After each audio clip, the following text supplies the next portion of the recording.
అందరికీ నమస్కారం. మరి ఇప్పుడు సినీ రంగంలో జరుగుతున్న ఒక అలచల్ ఏంటంటే శివాజీ గారి పైన కొంతమంది మరి చాలా వ్యతిరేకంగా నోటీసులు పంపిస్తున్నారు.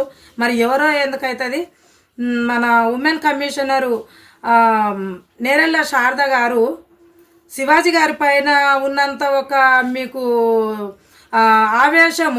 ఆవేదన ఆ ఒక అన్వేష్ అనేవాడి హైవలగాన్ పైన ఎందుకు లేదని నేను అడుగుతున్నాక, ఇప్పుడు ఈయన ఏమన్నాడు, డ్రెస్సులు మంచిగా వేసుకోవాలి అంటే మన ఆడవారి శరీరంలో ఏ ఫార్సుగా ఫార్సు ఉన్న ప్రతి అక్షరాలతోని చెండాలమైన బద్మాషిగాళ్ళు బట్టెబాషిగాళ్ళు అక్షరాలతోని మరి చాలా గలీజ్గా బూతు పదాలతో వాడుతున్నారు. అలాంటి పదాలు తను వాడకుండా ఏదో ఒక రకంగా సామాన్లు అనేశారు. ఆ ఒక్క మాటకు మీరు నోటీసులు పంపించి తనని చాలా చిత్రహింసలకు గురి చేశారు. తను క్షమాపణ కోరిన దాకా, సారీ చెప్పిన దాకా మీరు వదిలిపెడతలేరు. మరి అన్వేష అనే అతడు వాడి పైన నువ్వేం చేస్తున్నావు? వాడు ఒక హౌలగాడు, గాడిదిగాడు, ఫాల్తుగాడు. అమ్మాయికు పుట్టలేదా? వాడు మనిషి కాదా? వాడు అన్నం తింటున్నాడా? కడుపుకు గడ్డి తింటున్నాడా? ఇప్పుడు నువ్వు ఉమెన్ కమిషనర్ అయ్యి నువ్వేం చేస్తున్నావు అక్క? శారదక్క, మిమ్మల్ని అడుగుతున్నా. నువ్వు ఒక స్టేట్కు మహిళా లీడర్ అయ్యి ఉండి గవర్నమెంట్ జీతం తింటూ మరి మహిళలకు ప్రాణ రక్షణగా ప్రాణాలు కాపాడాల్సిన నువ్వే అతడు ఏం చేస్తున్నాడు? ఒక పుచ్చకాయ పెట్టి ఒక కీర దోశ పెట్టి ఎంత చెండాలంగా అంటే అంత చెండాలంగా మాట్లాడుతూ ఉన్నాడు. వాడికి ఎందుకు నువ్వు అరెస్ట్ చేస్తలేవు? వాడికి ఎందుకు నోటీసులు పంపిస్తలేవు నువ్వు?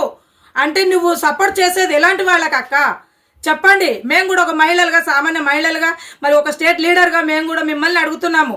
ఎవరినో కాదు, మిమ్మల్ని అడుగుతున్నాం. మరి ఉమెన్ కమిషనర్ అయిన శారదక్క గారిని అడుగుతున్నాము.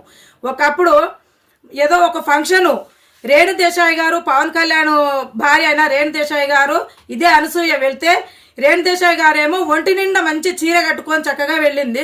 ఈమెనేమో హాఫ్ బ్రాతోనే వెళ్ళింది.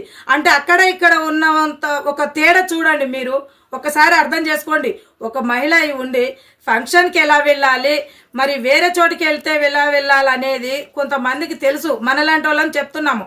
కానీ ఇటువంటివన్నీ వదిలిపెట్టి నువ్వు శివాజీ గారిని అరెస్ట్ చేయాలి, కేసు నమోదు చేయాలని నోటీస్ పంపించడము, వీణేమో నెత్తిన పెట్టుకున్నట్టుగా చేయడము. అన్వేష్ గారిని మీరు నిజంగా భారతశ్రీ అవైతే, భారత మహిళ అయితే నిజంగా అన్వేష్ గారిని నువ్వు జైలుకు ఇమ్మీడియట్లా అరెస్ట్ చేసి జైలుకు పంపిస్తేనే నువ్వు ఉద్యోగంలో ఉండాలక్క.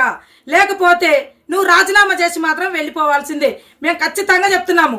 అంటే శివాజీ పైన నోటీసులు పంపించినట్లు నా పైన కూడా మీరు నోటీసులు పంపించవచ్చు. అది నాకు ఎప్పుడో అర్థమవుతుంది. ఎందుకంటే మన సమాజానికి మంచి మాటలు చెప్పేవాళ్ళు నచ్చరు, ఎవరికి నచ్చరు. అది నా అనుభవాలతోనూ కూడా నేను చెప్తున్నా. నేను ఎదుర్కొన్న సమస్యలతో కూడా నేను పోరాటం చేస్తూనే ఉన్నా. ఒక మహిళల పట్ల నేను ఒంటరి పోరాటం చేస్తున్నా. నేను కూడా ఒంటరి మహిళని. మరి నేను కూడా చెప్తున్నా, శివాజీకి పంపించినట్లు నా మీద కూడా కేసులు పెట్టి నువ్వు నోటీసులు పంపించినా నాకు భయం అయ్యేది ఏం లేదు, ఒరిగిపోయేది ఏం అంతకంటే ఎక్కువ లేదక్క. నాకెవరు బెయిల్ ఇవ్వకపోయినా సరే జైలు చేస్తా, అన్నీ చేస్తా. ఎందుకంటే మన సమాజం కోసం ఎంతవరకైనా పోరాటం చేస్తా. నేను కూడా వెనకడిగి వేసే ప్రసక్తే లేదు.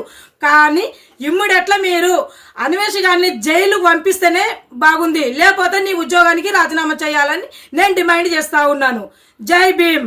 Hi, this is Neha Shetty. Please subscribe to GK News. Hi everybody, subscribe to GK News.